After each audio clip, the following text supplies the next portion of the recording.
Olá pessoal, tudo bem com vocês? Aqui professor Ronaldo e o objetivo deste vídeo é mostrar para vocês uma estrutura de TCC ou uma estrutura de um artigo científico.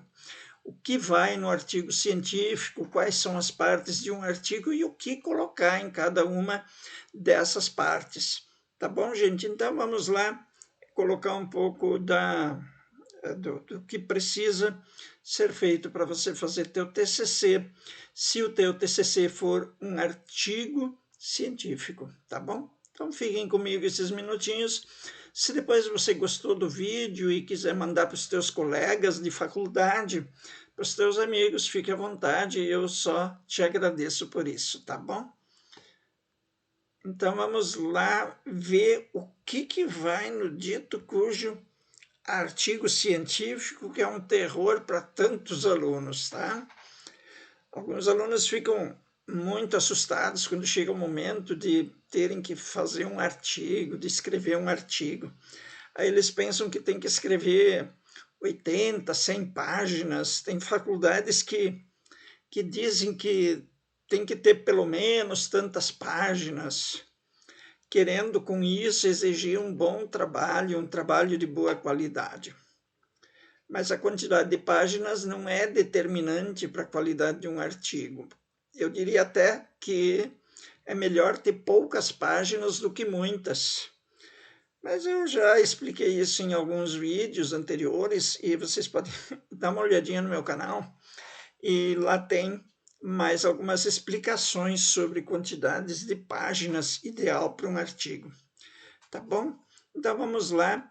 Um artigo completo na sequência em que ele aparece na revista científica quando ele é publicado ou na sequência em que você precisa entregá-lo para a tua instituição de ensino. Então você vai ver lá que nós temos um resumo, introdução, discussão teórica, nós temos metodologia, nós temos resultados da pesquisa, nós temos uma conclusão ou considerações finais, e nós temos referências e nós temos também apêndices e anexos, ou anexos, tá? Daqui a pouquinho nós vamos conversar sobre cada uma dessas partes para ver o que vai em cada uma. Na introdução, o que você vai escrever na introdução, hein, pessoal? Na introdução, você vai ter que fazer primeiro um contexto. Eu, particularmente, gosto de uma contextualização de uma página e meia, 2 páginas. Porque em uma página e meia, até 2 páginas, você consegue falar bem sobre aquilo que outros autores já escreveram sobre aquele assunto. Então, se meu trabalho for sobre custos na produção de gado, de corte, por exemplo, eu vou pegar artigos que falem sobre custos e, de preferência, sobre custos na produção de gado de corte. Se meu trabalho for sobre satisfação de clientes, eu vou procurar artigos que abordem esse tema.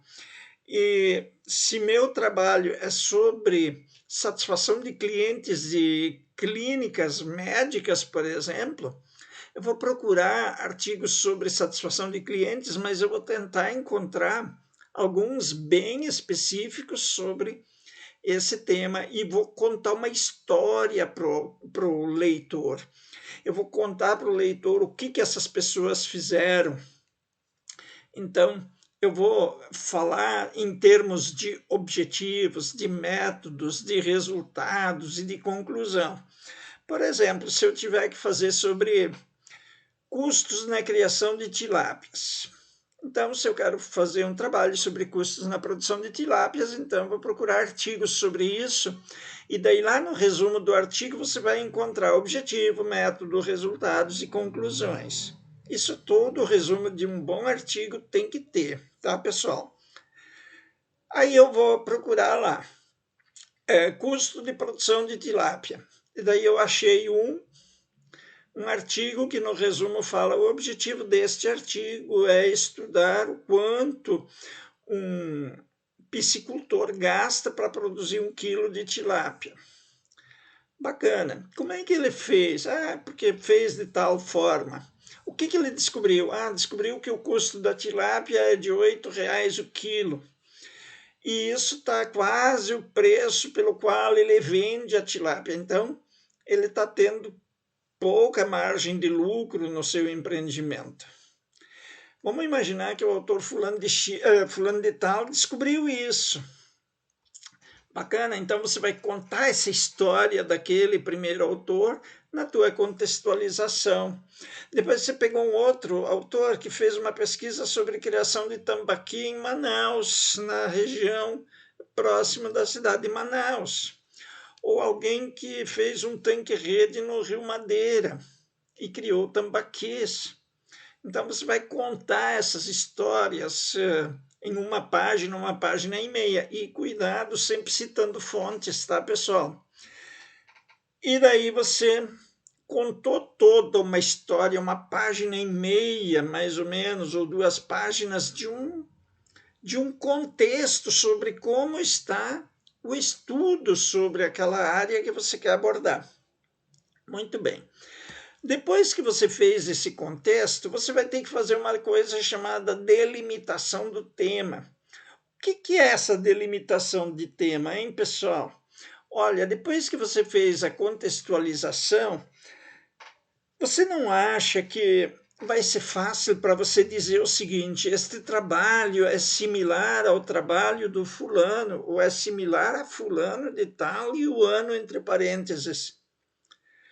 E vai abordar o custo da produção de tilápia na região central do estado de Rondônia.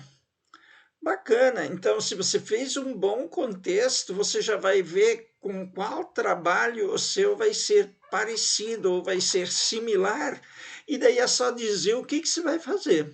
Isso é delimitação do tema. E daí você vai, já com base em tudo isso, estabelecer teu problema. Aí você pode dizer o seguinte: o problema que norteia, a questão que norteia esse trabalho é definida da seguinte forma: 2 pontos. Qual é o custo de produção da tilápia na região central do estado de Rondônia? Interrogação. Aí você vai no objetivo. O objetivo é uma resposta do problema. Qual é a resposta para qual é o custo da produção de tilápia na região central do estado de Rondônia? A resposta para isso é mensurar os custos da produção de tilápia ou analisar os custos na produção de tilápias na região central do estado de Rondônia. Isso é o teu objetivo. E daí você vai abrir um parágrafo novo e vai dizer: olha, esse trabalho vai ser importante. Por que ele vai ser importante? Porque daí ele serve de base para os piscicultores daquela região definirem o quanto estão ganhando ou demonstrarem como está a lucratividade nessa atividade. E esses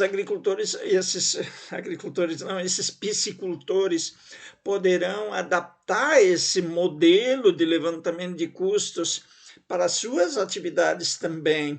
Então, os resultados desta pesquisa poderão ser extrapolados para outras propriedades da mesma região que têm custos similares. Perceberam, pessoal? Então, isso ajuda a justificar o trabalho. Por que ele é importante? Por que ele é viável? Viabilidade significa que você tem condições de realizar esse trabalho, tá? Que você tem material suficiente. Por que é bom fazer esse trabalho agora? Porque nessa região onde o trabalho vai ser realizado, está começando a desenvolver a atividade de criação de peixes. Perceberam? Então, por isso que ele é oportuno. Então, mostre para o teu leitor por que o trabalho é importante, viável e por que ele é oportuno. Essas 3 coisas são importantes, são aspectos importantes para uma justificativa. Depois da justificativa, você coloca a estrutura do trabalho. Então, é um parágrafo novo, um assunto novo, parágrafo novo, né? Aí você diz assim: este trabalho está estruturado da seguinte forma: 2 pontos. O presente capítulo é a introdução. O capítulo 2 trata da discussão teórica e o capítulo 3, a metodologia. Ponto. Se depois o teu trabalho vai ter levantamento de dados, considerações finais, depois você acrescenta isso quando tiver feita essas partes também. Beleza, pessoal? E depois, quando você tiver apurado o resultado do custo do quilo da tilápia, por exemplo, aí você vai dizer, resultados mostram que o custo da produção de tilápia é de R$ 8,00 o quilo, por exemplo. Essa é uma suposição, um exemplo aí para você saber o que colocar lá. Bacana, gente? Então, isso é a introdução. Vamos agora para a próxima parte, que é a metodologia. A metodologia, assim como a introdução, ela não demanda uma separação. Por exemplo, na introdução você não coloca introdução 1.1, contextualização ou contexto, não.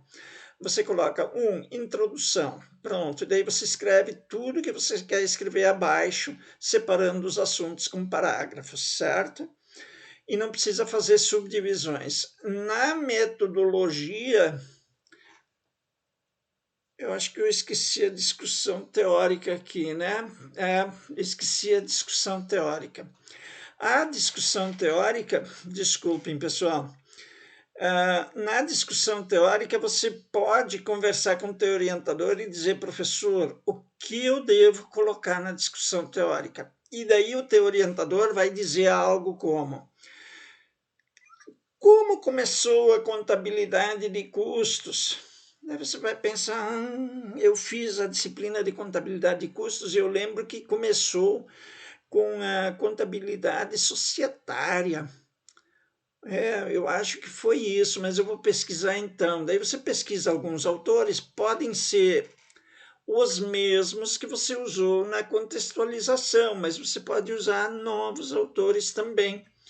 E daí você faz um pequeno texto sobre a origem da contabilidade de custos ou o histórico da contabilidade de custos, como ela começou, da onde ela se originou. Bacana, então? Como é que isso se desenvolveu para chegar no estágio atual? Conceitos. O que são custos? Então, mostre os principais conceitos, sempre transcrevendo com as tuas próprias palavras aquilo que você quer me dizer. Então, diga, olha, os custos são gastos que uma entidade faz para conseguir elaborar um produto ou um serviço. Pronto, você tem um conceito de custos. Da onde veio essa ideia? Professor, veio de Eliseu Martins, do livro dele. Beleza, então pega. Segundo Martins, coloca entre parênteses o ano dele.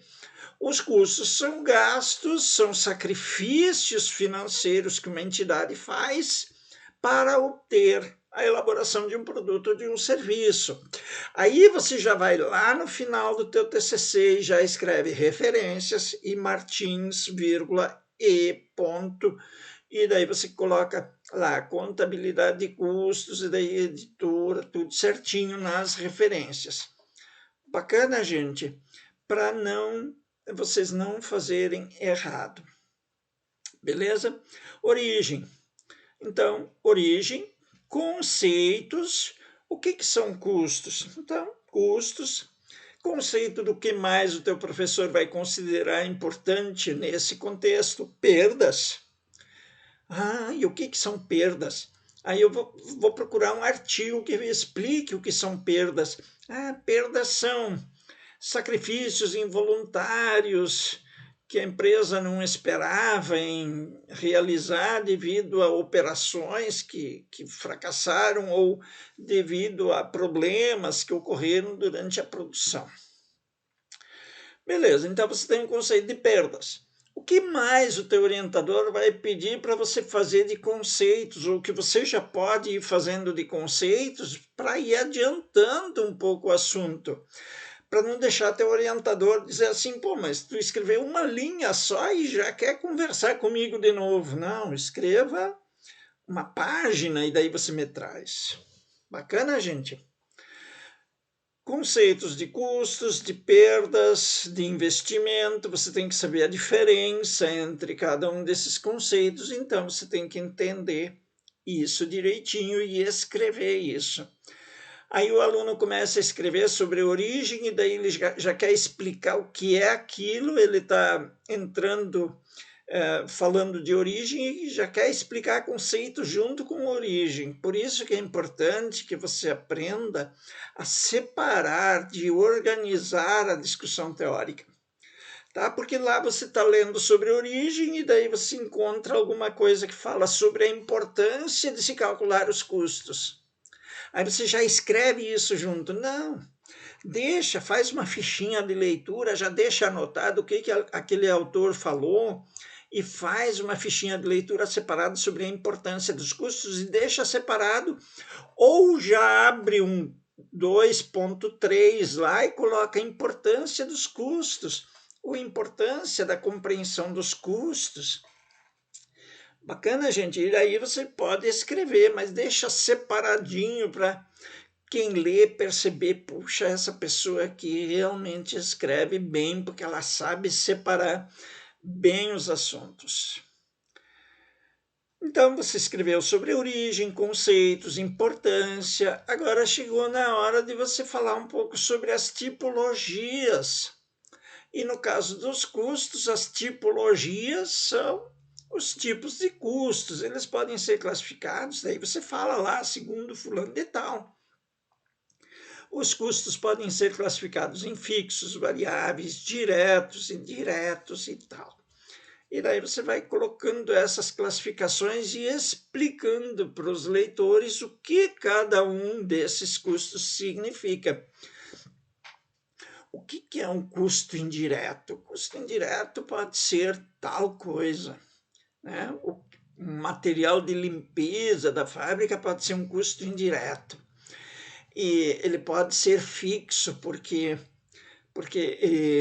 nós precisamos limpar nossa fábrica todos os dias às 4 da manhã, então a fábrica é limpa todos os dias das 4 às 6 da manhã, porque o primeiro turno começa às 6 da manhã. Bacana. Medidas. Que tipo de medidas você vai utilizar? Como os custos são medidos em termos de intensidade, de direção? O que você poderia me dizer a respeito disso? Intensidade e direção de custos, não, mas intensidade de custos, sim. Mas vamos imaginar que você trabalhe com duas variáveis. Vamos imaginar uma variável, por exemplo, devolução de vendas. Vamos imaginar que você tem uma teoria que diga o seguinte, que as empresas que mais investem em propaganda têm menos vendas devolvidas por seus clientes. Então, você tem duas medidas, então você teria uma intensidade e uma direção. Quanto mais propaganda, menos devolução de vendas. Então, você poderia ter uma teoria que diria o seguinte, quanto mais uma aumenta, ou seja, quanto mais a propaganda aumenta, a outra diminui. Então, existe uma correlação direta e negativa. Bacana, pessoal. Isso são medidas, mas essas medidas você vai também descobrindo a partir da leitura. Hipóteses. Hipóteses, é muito bom você poder ter uma hipótese, e no fim da discussão teórica você já começa a pensar o seguinte, pô, eu descobri lá que o custo da tilápia no Amazonas é 7, no Mato Grosso é 8, em Rondônia, em Vilhena, Rondônia é 9. Então, qual seria a tua hipótese? Que custo você acha que você vai encontrar na região central? Então, isso poderia ser tua hipótese, tá bom? Isso, então, as hipóteses são prováveis resultados que você vai encontrar. E agora sim o método. Eu tinha pulado, quase pulei, né, a discussão teórica e tinha ido direto para o método. Agora nós vamos ver o método então, tá? Primeira coisa que você tem que entender quando você vai escrever a metodologia do teu trabalho, que ela não precisa ser subdividida. A discussão teórica, sim, é bom você subdividir. Então, se o capítulo 1 é introdução, o 2 é a discussão teórica, e daí você vai ter 2.1, 2.2, 2.3 e por aí vai, tá? A metodologia também você pode fazer subdivisões. Que subdivisões eu sugiro para facilitar a tua vida? Para facilitar as coisas para ti, eu sugiro que você faça uma descrição do método, seria o 3.1, descrição do método, 3.2, técnica de coleta de dados e 3.3, técnica de análise de dados. Vamos então ver o que vai em cada uma dessas partes. Descrição do método. Na descrição do método, você vai ter que dizer se aquele trabalho é hipotético, se ele é hipotético dedutivo, se ele é dialético, né? Então, você precisa entender isso. Se for na área das ciências sociais aplicadas, que nem administração, contabilidade, geralmente a gente parte de uma hipótese. Então, é um método hipotético dedutivo, aquele método que o Popper criou. O campo de estudo. Qual é o campo de estudo? Daí além de dizer se o método é hipotético dedutivo, ou dialético ou hipotético, você também é bom dizer se a pesquisa é exploratória, descritiva ou se é experimental. Tá?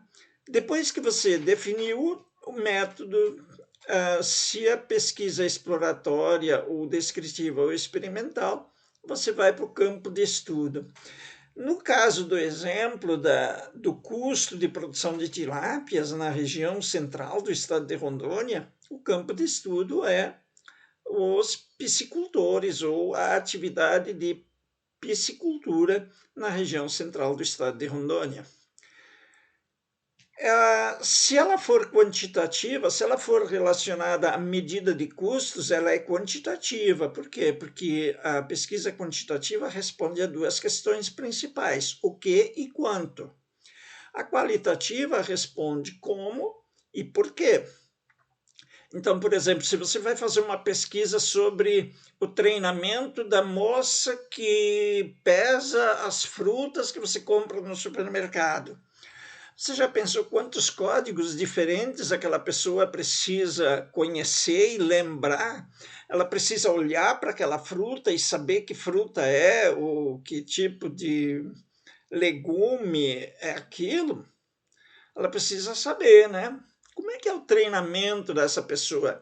Você quer analisar isso? Ora, aí você vai ter um público de 7, 8 meninas que pesam vegetais nos supermercados. Você não vai fazer uma pesquisa quantitativa, você vai fazer uma pesquisa qualitativa. Então, você vai responder como, por quê.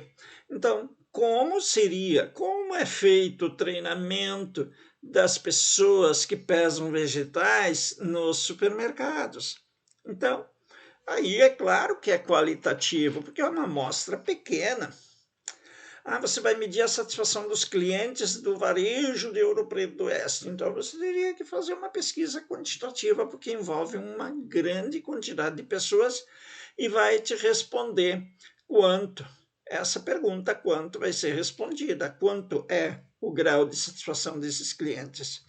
Perceberam a diferença, pessoal? E os dados são primários ou secundários? Se os dados são primários, é sinal de que você vai ter que buscar esses dados, que eles ainda não existem. Então, isso é dado primário. O dado secundário, porque eu vou procurar a população, a quantidade de homens no estado de Rondônia. Tu não precisa contar a população, isso já foi feito. Então, você vai usar um dado secundário para isso. Beleza. E o corte é transversal ou longitudinal? Vamos imaginar o seguinte, que você quer fazer uma pesquisa, quer fazer um trabalho assim. Eu vou querer saber se o treinamento vai melhorar o desempenho dos vendedores. Bacana. Então, seria um corte longitudinal. Por quê? Porque você teria que medir o desempenho dos vendedores primeiro, depois fazer um treinamento desses vendedores e, em seguida, fazer uma outra medida de desempenho dos vendedores. Então, isso é corte longitudinal. Corte longitudinal, meus amigos, significa que o levantamento de dados é feito em vários momentos ou em mais de um momento. E o corte transversal, não. O corte transversal é um momento só, tá? Longitudinal e transversal. E depois você tem que definir a população e a amostra. A população, perdão, é a quantidade toda de população. E a amostra é uma parte da população que vai participar do teu estudo.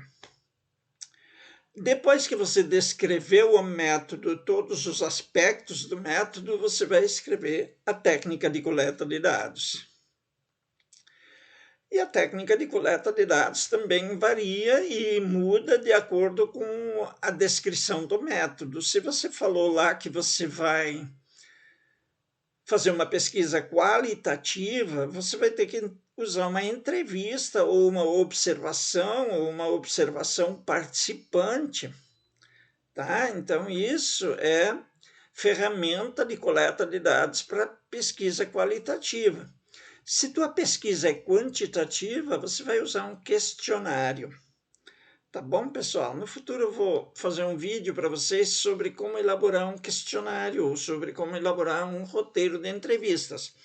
Mas, de modo geral, essas ferramentas aqui já ficam prontas lá na discussão teórica, quando você vai falar das tipologias, das medidas. Lembram das medidas que eu falei lá na discussão teórica? Pois é. Geralmente o questionário, o modelo que vai definir o questionário já vai sair dali.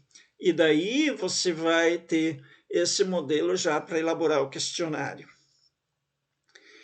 E depois você tem a técnica de análise de dados. O que fazer com os dados depois que você levantou esses dados? Então, se for uma pesquisa quantitativa, você vai ter uma análise estatística. Então, você vai ter que dizer quais testes estatísticos ou quais medidas você vai usar.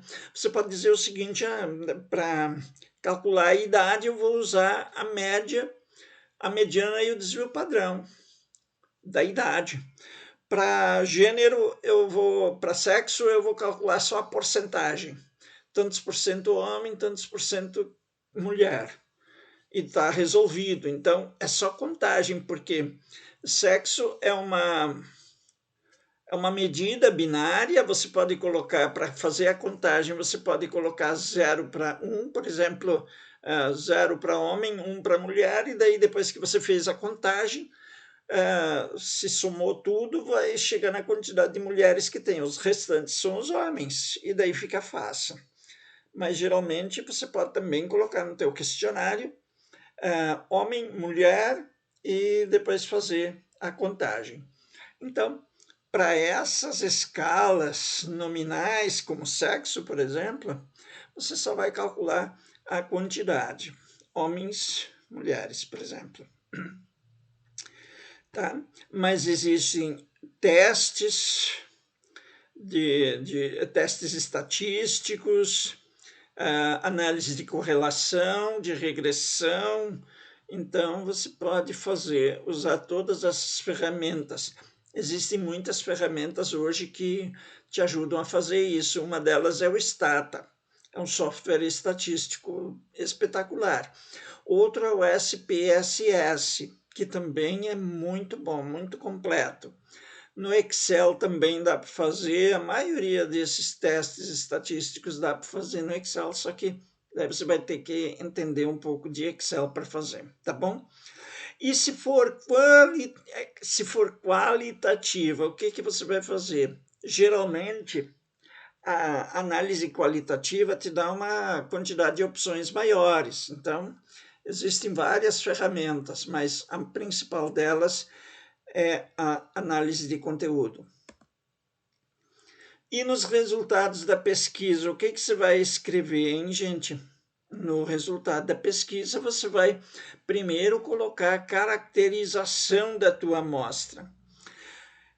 E a caracterização da tua amostra vai ser um painel ou uma tabela que vai mostrar as principais características da amostra. Por exemplo, quantidade de homens, quantidade de mulheres, idades, a média, mediana, moda, desvio padrão das idades, renda.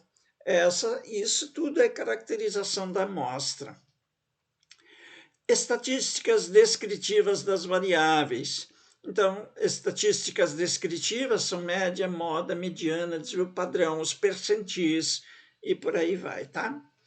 E daí tem os testes de hipóteses. Tem o teste T, tem o mínimos quadrados ordinários, tem uma diversidade bem grande de testes. Se na discussão teórica você definiu uma hipótese, na metodologia explicou como a hipótese será testada, agora nos resultados você deve dizer se essa hipótese vai ser confirmada. Como é que ela vai ser confirmada? Por meio de testes estatísticos. E a confirmação da hipótese não é bem confirmação que a gente chama, é suporte. Uma hipótese é suportada ou ela não é suportada. Então, no resultado, lá nas considerações finais, você diz que a hipótese foi suportada ou não suportada. Bacana? E já estamos nas considerações finais. E o que escrever nas considerações finais, hein, pessoal? Primeira coisa que você faz quando você vai escrever as considerações finais é colocar o objetivo. O que teu orientador pode falar para você? Tira o objetivo, pode tirar. Daí eu te digo, é muito mais fácil tirar o objetivo do que incluir alguma coisa depois. É melhor pecar pelo excesso do que pela falta, porque para reduzir é melhor, porque o objetivo é uma frase. Se você tirar ela, você só ajusta um pouco o início e pronto. Agora, se ele pedir para você fazer mais coisas que você poderia ter feito, depois vai te exigir mais tempo. Tá? Então, o objetivo. No primeiro parágrafo, lá no início das considerações finais, diga novamente qual é o objetivo do trabalho. O objetivo desse trabalho é analisar o custo de produção de tambaquis ou de tilápias ou de pirarucus na região central do estado de Rondônia. Estudos anteriores mostram que os custos desses produtos são de tal. Então, depois que você falou do objetivo, você mostra um pouco o que os estudos anteriores descobriram. E depois que você falou o que eles descobriram, você vai dizer como você fez o levantamento de custos. Então, esse primeiro parágrafo vai dar umas 3 ou 4 frases, mas cuida, gente, tá? Cuidem para vocês escreverem frases curtas, não exagerem, porque às vezes eu analiso um trabalho e daí a frase dá meia página. Não tem ponto, não tem vírgula, e é muito ruim porque fica difícil de ler, tá? Então, a leitura desses textos é impossível, porque você não consegue ler sem dar uma pausa, de fazer um ponto, né? Depois do objetivo, você mostra os resultados, isso ainda no capítulo de considerações finais. Mostre quais resultados foram alcançados e se a hipótese é suportada ou não. E depois disso, você mostra as implicações dos resultados. Que implicações os resultados podem ter para as empresas ou para a sociedade. Então, o que significa isso que você descobriu para as empresas, ou para a sociedade, ou para as instituições públicas, para as entidades do setor público? Qual é o significado desse resultado? Que implicação esse resultado vai ter? E, claro, todas as pesquisas têm limitações, têm limites, têm, não vou dizer falhas, mas limitações. Explique os pontos fracos do teu trabalho, mostra o que teu trabalho poderia ter feito e não fez. Fale isso, seja honesto, diga, olha, esse trabalho não abordou tal aspecto, tá? Mas nunca diga que faltou literatura ou tempo para fazer isso de uma forma mais completa. Isso não é desculpa, isso você não pode citar como algo válido para você fazer teu trabalho. Depois das limitações, diga como essas limitações poderiam ser superadas por outros pesquisadores, ou seja, faça sugestões para estudos futuros. Recomenda-se que estudos futuros levem em conta o tempo de duração de um tanque de peixes até que ele precise ser reconstruído, ou quanto de manutenção precisa ser feito. Então, vamos supor que você incluiu o custo, energia elétrica da areação do tanque, os produtos que precisa colocar no tanque, os alevinos, a ração, o combustível do trator que traz a ração, e tudo você incluiu mão de obra, encargos sociais, depreciação do trator, depreciação do equipamento de areação, tudo você incluiu. Só que você não incluiu uma manutenção que tem que ser feita nos tanques a cada 2 anos. Vamos supor que seja assim, tá? E você simplesmente não fez isso. Aí você vai jogar o trabalho fora, vai reprovar e vai fazer ano que vem de novo? Não, você vai dizer, olha, faltou fazer isso, porque você não precisa pensar que existem trabalhos totalmente perfeitos. Não existe um trabalho que seja 100% perfeito. O que importa é que você percebe o que precisa fazer e que você diga, olha, estudos futuros devem levar em conta que a cada 2 anos o tanque precisa de uma limpeza. E essa limpeza precisa ser considerada por conta de horas máquina necessária para se fazer.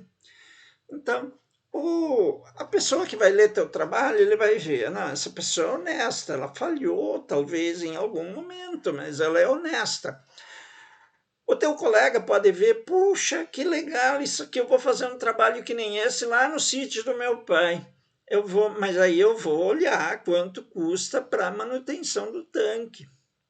Vou incluir isso e vou citar meu colega que sugeriu isso, e vou citar ele até para dar uma força para o artigo que o meu colega publicou e tal. E daí fica bonito. As contribuições do teu trabalho, com que esse trabalho contribuiu? Será que ele ajudou alguém em alguma coisa? Será que ele contribuiu com o meio acadêmico?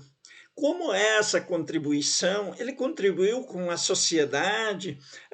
Ele contribuiu com as empresas ou com as entidades do setor público? Como foi essa contribuição? Fale um pouco sobre isso, e daí as considerações finais vão estar prontas e bonitas. Referências, só para a gente concluir rapidinho, as referências devem ser colocadas em ordem alfabética pelo sobrenome do autor. Isso é norma da ABNT. Entre uma referência e outra deve ser deixada uma linha em branco. Nas referências tem que ser espaço simples entre linhas, e antes e depois de parágrafos deve-se espaço zero. Na escolha de materiais, para você fazer tua pesquisa, escolha artigos científicos, de preferência os mais recentes, tá? E de boa qualidade. Lembrem-se de que a maior parte da publicação em negócios hoje, em administração, contabilidade, é feito em língua inglesa, grande parcela disso em inglês, então tentem pesquisar também nesse idioma, até porque isso te ajuda a melhorar teu inglês. O título das referências não é numerado, então não precisa colocar 5 referências, não, só coloca referências lá no título. Beleza, pessoal? E daí os apêndices e os anexos. Tem alunos que confundem apêndices e anexos. Os apêndices são questionários, roteiros de entrevista e outros materiais que o autor do artigo produz. Então, isso são apêndices. E quando você vai escrever teu apêndice, teu roteiro de entrevista, o teu questionário, alguma coisa que você elaborou que você precisa para o teu trabalho, você usa espaço simples entre linhas para escrever, tá? Os anexos são diferentes dos apêndices. Enquanto os apêndices são materiais que você produziu, os anexos são materiais que outra pessoa produziu, por exemplo, mapas, planilhas. Então, todo esse tipo de material útil para o teu trabalho tem que ser colocado como anexo. Apêndices e anexos são identificados com letras, por exemplo, apêndice A, questionário, apêndice B, roteiro de entrevista, ou sei lá, tá?